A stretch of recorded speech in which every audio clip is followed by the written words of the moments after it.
नमो बुद्धाय, जय भीम, जय भारत।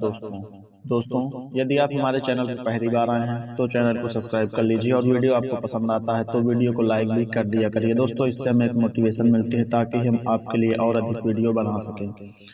दोस्तों, एक गांव में एक किसान अपने दुखों से दुखी था।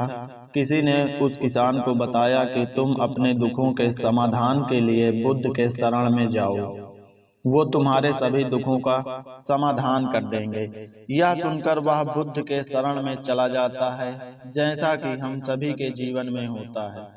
वह किसान भी अनेक कठिनाइयों का सामना कर रहा था।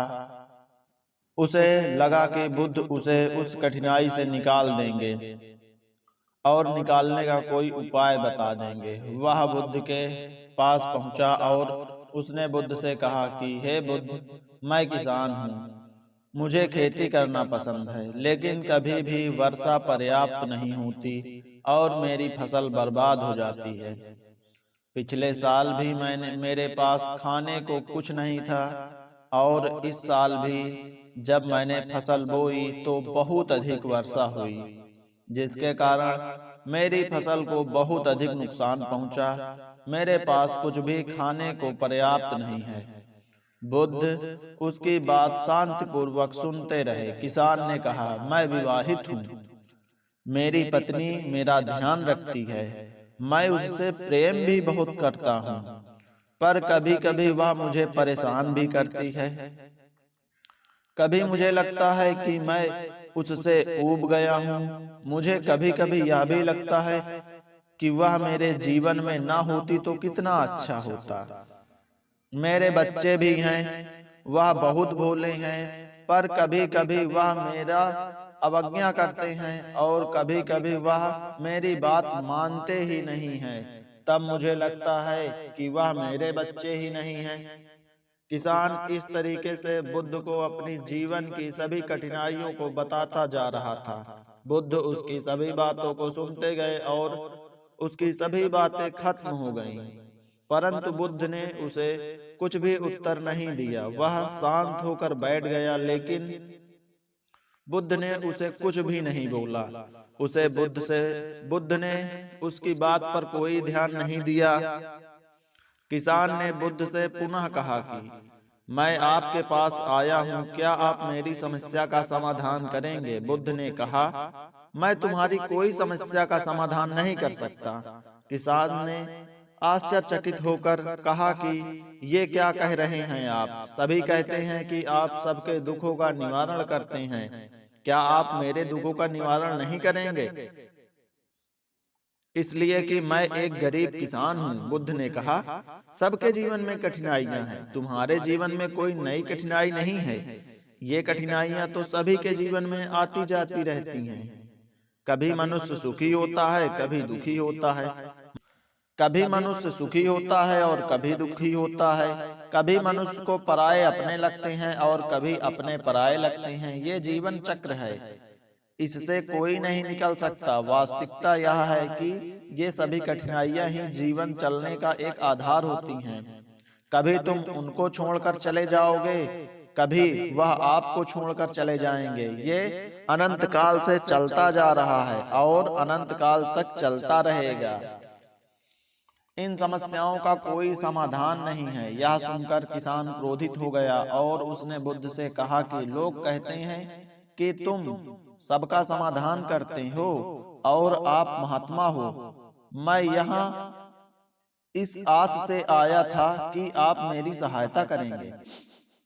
अब मुझे लगता है कि मेरा यहाँ आना बेकार था। आपसे अच्छा तो वह महात्मा थे जो मेरे घर 2 वर्ष पहले आए थे। उन्होंने मुझसे यज्ञ कराया, दान दक्षिणा कराया, उससे मेरे मन को अपार शांति मिली और कुछ समय के लिए सुख भी आया और कुछ समय के लिए दुख भी कम हो गया। लेकिन आपने मेरी किसी भी समस्या का समाधान ना किया और आपने मुझसे सीधा मना कर दिया। बुद्ध ने कहा कि क्या वह सब काम करने से तुम्हारे सभी दुख शांत हो गए थे? क्या तुम आज उनसे अधिक दुखों में नहीं पड़े हो? जो तुम्हारे दुख हैं वह कभी खत्म नहीं होने वाले। किसान कहता है कि तो क्या मैं यह मान लूं कि आप मेरी कोई मदद नहीं करने वाले?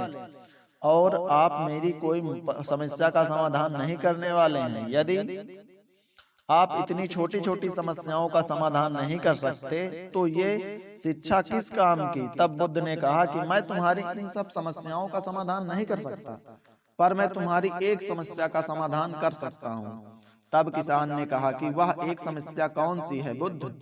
समस्या यह है कि तुम नहीं चाहते कि तुम्हारे पास कोई समस्या न हो। इसी समस्या के कारण ही सारी समस्या का जन्म हुआ।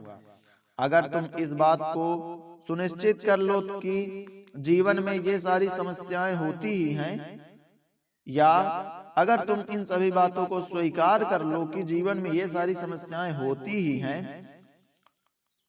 सभी के जीवन में कोई ना कोई कठिनाई होती ही है, तुम सोचते हो कि तुम इस दुनिया में सबसे ज्यादा दुखी और तुम्हारे जैसा दुख किसी के पास नहीं है, तो अपने आसपास के लोगों को देखो, क्या उनके पास दुखों की कमी है? तुम्हारे आसपास बड़े बड़े लोग रहते हैं जिनके पास बहुत सारे दुख है, जबकि तुम्हारे आसपास रहने वाले सभी लोगों को अपना दुख बड़ा लगता है। इस दुनिया में सभी को अपना ही दुख बड़ा लगता है, चाहे दुख छोटा हो या बड़ा हो, लेकिन जिनके साथ घट रहा होता है उनको बहुत बड़ा लगता है, उसी के लिए बड़ा होता है। हम किसी कभी भी किसी दूसरे के बारे में विचार ही नहीं करते। दूसरे के बारे में तो हम कभी भी विचार नहीं करते, लेकिन जो हमारे सगे संबंधी होते हैं उनके लिए हम थोड़ा विचार करते हैं, लेकिन वही बात हम पर आ जाए तो हम विचलित हो जाते हैं। परंतु आपके जीवन पर कोई समस्या, कोई दुख ना होने पर हम दूसरों को उपदेश देते हैं कि तुम ऐसा करो, तुम वैसा करो, तो तुम्हारे जीवन में सुख आएगा। तो तुम क्यों इतना दुख करते हो?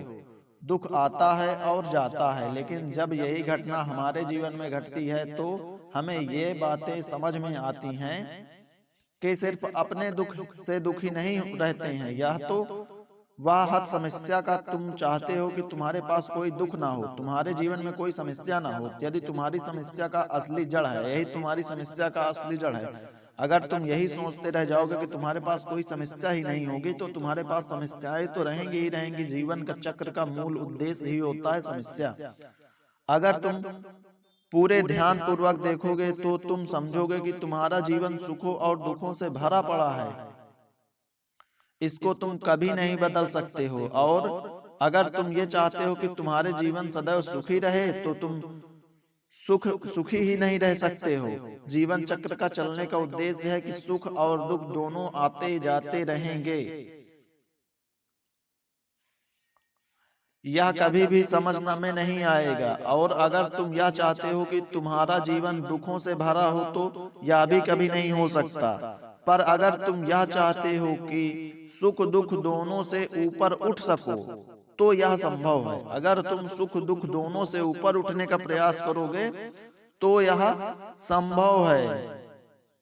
जीवन में इसका जीवन में कोई प्रभाव ना पड़े, जो भी दुख है सुख है उसका आपके जीवन में कोई प्रभाव नहीं पड़ेगा, तब तो आपको ठीक है। यह सुनकर किसान बुद्ध के चरणों में गिर पड़ा और बुद्ध से कहने लगा कि मैं इतनी छोटी सी बात को अभी तक समझ नहीं पाया हूँ। आपने मुझे कितने सरल शब्दों में यह बात समझा दिया, और अब मैं जीवन को पूर्ण रूप से जीऊंगा। सुख दुख मेरे जीवन में आएंगे जाएंगे, लेकिन उनसे मैं अपने जीवन में कोई प्रभाव नहीं पड़ने दूंगा, उनके अपने जीवन में कोई प्रभाव ही नहीं पड़ने दूंगा। यह कहकर किसान बुद्ध की जय जयकार करते हुए चला गया। दोस्तों, आपको यह वीडियो कैसा लगा? वीडियो के कमेंट बॉक्स पर जरूर बताएं, और चैनल पर पहली बार जुड़े हैं तो चैनल को सब्सक्राइब कर ले, वीडियो को लाइक करते। धन्यवाद।